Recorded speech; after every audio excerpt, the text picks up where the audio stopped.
In 1241, the gates of Central Europe were kicked open. It wasn't just an army, it was a storm from the steppe, fast, silent, and terrifyingly precise. Led by Subutai, the Mongol war machine didn't just fight, they shattered the very idea of European warfare. At the Sajo River, the proud knights of Hungary woke up to a nightmare of fire and smoke. Their courage meant nothing. Their armor was useless. In a single morning, one of Europe's strongest kingdoms was wiped off the map. But as the smoke cleared, Europe realized a terrifying truth. Their old ways were dead.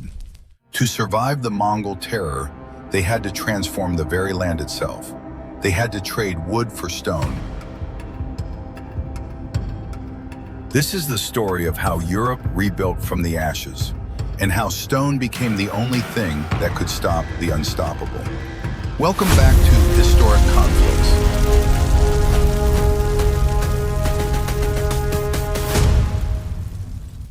To the medieval European mind, the Mongol invasion was not merely a military disaster. It felt that a sign that the world itself was coming undone. Monks, bishops, and chroniclers struggled to describe what they had seen and heard. These writers appeared from distant lands, destroyed entire armies, and vanished before any kingdom could fully understand them. Many Europeans called them Tartars, linking them in imagination to Tartarus, the deepest abyss of the ancient underworld. In frightened monasteries and candlelit scriptoria, some believed they were not facing ordinary men, but a punishment unleashed upon a sinful world. The terror was physical, but it was also psychological. The Mongols understood fear as a weapon. A city that resisted could become a warning to the next city. A burned village could speak louder than a messenger. Pest, Esztergom, and many other settlements felt the weight of that logic. Wooden towns and open communities were painfully vulnerable. Fields that had fed generations were trampled, emptied, or burned. Roads filled with refugees. Churches became shelters. Rumors moved faster than armies, carrying stories of riders who seemed impossible to stop. Then came the suffering that followed battle: hunger, disease, and silence. Where harvests failed, famine spread. Where bodies were left unburied, pestilence crept through ruined settlements.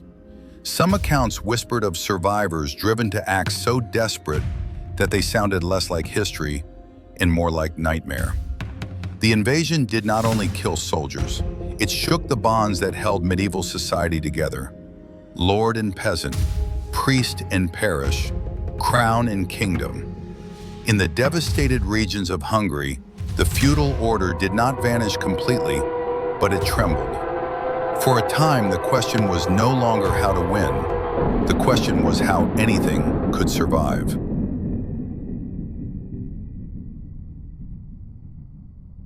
After the catastrophe at Mohi, King Béla IV became a monarch without a secure throne. His army had been broken. His kingdom had been opened. His people were scattered across burning roads and ruined villages. The Mongol commanders understood that victory would not be complete while the king still lived. If Bela could be captured, Hungary might be forced into submission. If he could be killed, resistance might collapse into confusion. So the hunt began.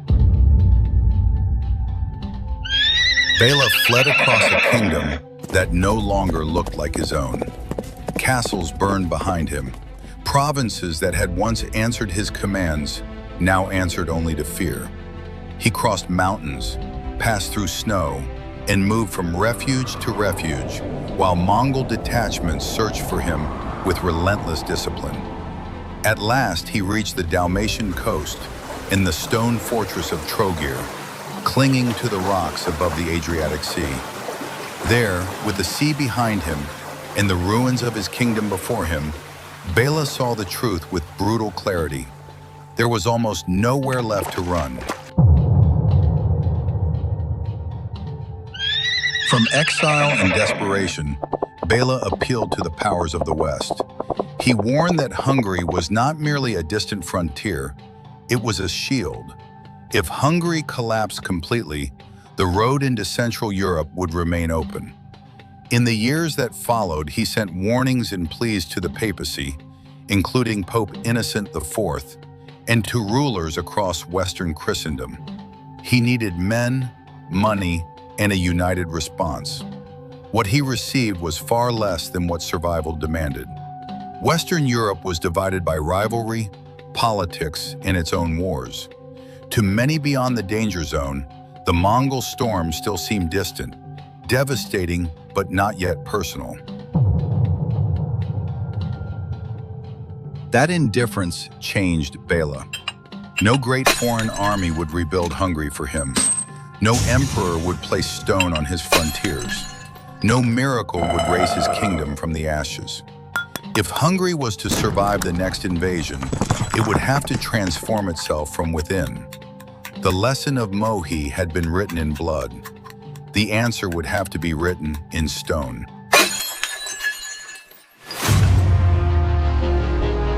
The Grey Revolution, the Kingdom of Stone. When the Mongol storm withdrew in 1242, Bela returned to a land of empty roads, ruined settlements, and unburied memory. Yet amid the destruction, one fact stood out with terrible clarity. Wooden towns had burned, earthwork defenses had failed, open villages had been helpless, but some stone fortresses had endured. They had not saved the whole kingdom, but they had revealed something important. The Mongols were not demons. They were a system, and a system could be studied. Bela understood that Hungary could not face the Mongols again in the same way. A field army alone was not enough. Heavy cavalry alone was not enough. A kingdom needed depth, obstacles, shelters, stores of food, strongholds on high ground, and places where the enemy's greatest advantage could be turned against him. What followed was a transformation we may call the Grey Revolution, a rebuilding of Hungary's defensive landscape in stone, mortar, height, and patience. A stone castle was far more than a military structure. It demanded money, labor, skill, and time. Rock had to be quarried by hand, shaped with tools, dragged across rough terrain, and lifted into walls on cliffs, ridges, and mountain passes. Masons, oxen, carpenters, guards, laborers, and supplies all had to be gathered before a single tower could rise. Hungary's royal treasury could not build an entire defensive network alone.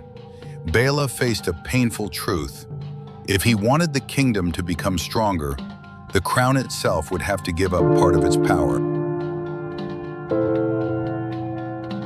So he made a dangerous compromise with the nobles. He granted land, privileges, and wider authority to powerful barons, while expecting them to build and maintain stone fortresses on their estates. This was not a romantic act of unity, it was survival politics. A castle gave power to the noble who controlled it, but it also created a refuge for civilians, a storehouse for grain, and an obstacle in the path of the next invader. Bela was trading royal authority for national endurance. He weakened the center so the kingdom as a whole might live.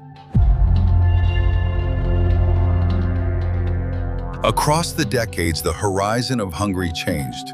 Stone towers rose above rivers, roads, towns, mountain routes, and frontier passes.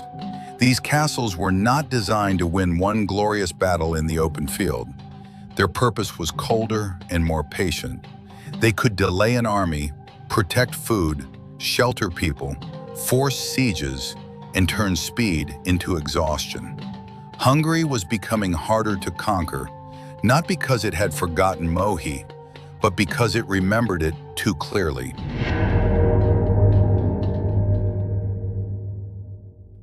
The brilliance of Bela's defensive transformation was not simply that stone was harder to burn than wood. The deeper lesson was logistical. The Mongol army's greatest advantage was mobility. Its warriors lived in the saddle. Its horses gave it speed, reach, and terrifying freedom of movement. But that strength depended on space, grass, fodder, and access to food. The Mongols were most dangerous when the land itself fed their advance. Hungary began preparing a battlefield that would deny them that gift. Villages were reorganized around defensible centers. Peasants, animals, tools, and grain could be pulled behind walls when danger approached. Open resources could be hidden, removed, or destroyed before the enemy arrived. A Mongol army entering such a landscape would not find the same exposed kingdom it had found in 1241. It would find empty fields, fortified hills, watched roads, and stone walls holding the food it needed. The invader could see what he wanted, but he could not easily reach it. The terrain itself became part of the defense. Horses could dominate open plains, but they could not charge up vertical cliffs. Arrows could terrify men in the field, but they could not easily break thick stone walls. Raiding columns could sweep through villages, but they could not force a mountain stronghold to surrender quickly. Every failed assault consumed energy. Every delay consumed food. Every empty valley weakened the horses. Every defended pass slowed the rhythm of invasion. The Mongols had mastered movement. Bela's Hungary learned how to obstruct it. This was the real answer to Mohi. It was not revenge, and it was not a dream of heroic redemption. Hungary did not need to defeat the Mongols in the same kind of battle that had destroyed it. It needed to make the next invasion slow, hungry, cold, and uncertain. Stone did not make the kingdom invincible, but it gave the defenders something they had lacked in 1241. Time. Time for civilians to live. Time for local forces to gather. Time for the invader to lose momentum. Time for winter, hunger, and terrain to join the war.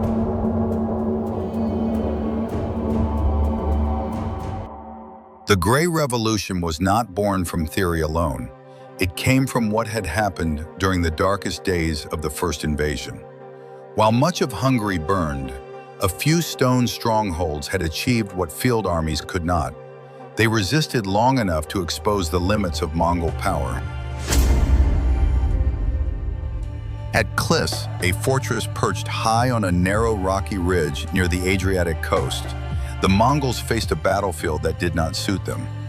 Khadan's forces came searching for the royal family, expecting another frightened target. Instead, they found height, stone, and defenders who could not be reached quickly. The steep slopes punished attackers. Horses lost their value. Bows lost much of their terror. The defenders held the advantage of elevation, and the Mongols could not turn their speed into a decisive result. Klis became more than a refuge.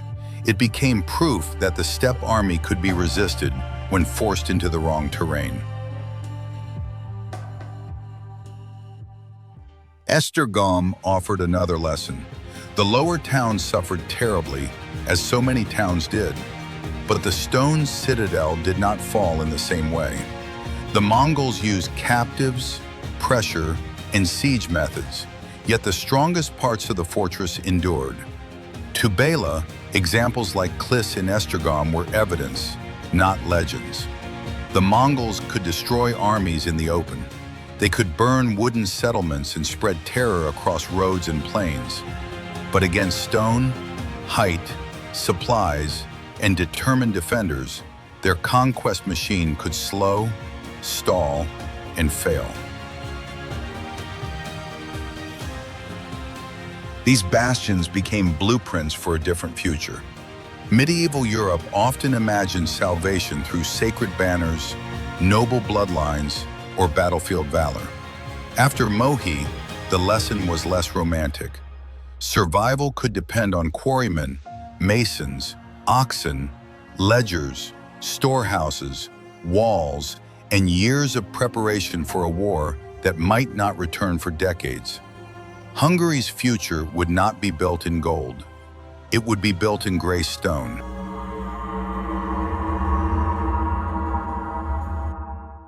Béla IV did not live to see the final test of the system he had created. He died in 1270, long before the nightmare returned. But his walls remained, his reforms remained, his compromise with the nobles remained. More than 4 decades after Mohi, in the freezing winter of 1285, the Mongols came again. This time, the invading force was led by powerful commanders of the Golden Horde, including Nogai and Talabuga. They entered Hungary with confidence, carrying the memory of earlier victories and the old expectation that the kingdom would break as it had broken before. They expected open lands, frightened villages, scattered resistance, and supplies waiting to be seized. But the Hungary they entered was no longer the Hungary of 1241. It had become colder, harder, emptier, and far more dangerous. As the Mongols advanced, they found fewer easy targets. Civilians withdrew behind walls. Food was hidden or removed. Livestock disappeared from exposed ground. Fortresses watched from high places. The invaders could still move, raid, kill, and frighten. But the old rhythm of conquest was broken. A fast-moving army that could not feed itself began to lose the very advantage that made it terrifying. Horses weakened, men grew hungry, the winter deepened. Roads that once promised plunder now seemed to lead only toward another wall. The Mongols attacked fortified places, but the campaign did not unfold like the first invasion. Stone strongholds refused to collapse quickly. Local defenders struck from difficult terrain. Hungarian forces, supported by armored knights, crossbowmen, and fortified positions, began turning pressure back against the invaders. The Mongols were no longer sweeping through a defenseless kingdom. They were struggling through a landscape designed to drain their momentum. The retreat turned into humiliation. Talabuga, a prince of the Mongol world, found himself trapped in a campaign that had gone terribly wrong. His army suffered from hunger, weather, ambushes, and the failure to force decisive submission. The image of Mongol invincibility, so terrifying after Mohi, cracked in the snows of Central Europe. Some accounts describe Talabuga returning in disgrace, stripped of treasure, prestige, and command authority. The horsemen, who had once seemed like the end of the world, had been slowed, starved, and driven back. The victory did not mean the Mongols were weak. It meant Hungary had learned. The disaster of 1241 had become a brutal teacher. Villages had been reorganized, castles had been razed, food had been protected, roads and passes had been watched. The kingdom had changed the conditions of war itself. Stone alone could not save a nation, but stone joined to strategy, terrain, logistics, and memory could become a shield strong enough to alter history. In the end, Hungary survived because it adapted. Bela returned from exile with a hard lesson carved into his mind. A kingdom that could not protect its people would lose them. The nobles built castles to secure their own power, yet those same walls became shelters when the next storm arrived. Peasants carried grain, animals, and tools behind gates before the enemy could seize them. Masons raised towers on cliffs and ridges, preparing for a fear that might return long after the first screams had faded. The Mongols had taught Hungary the price of standing unprotected in the open field. 4 decades later, when the riders returned, they found a different kingdom waiting for them, colder, harder, and hidden behind stone.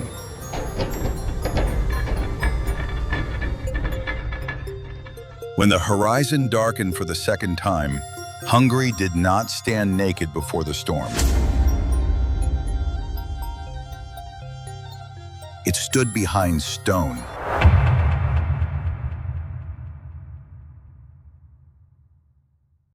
Thank you for respecting history. Don't forget to like, subscribe, and write the bell so you don't miss any battles.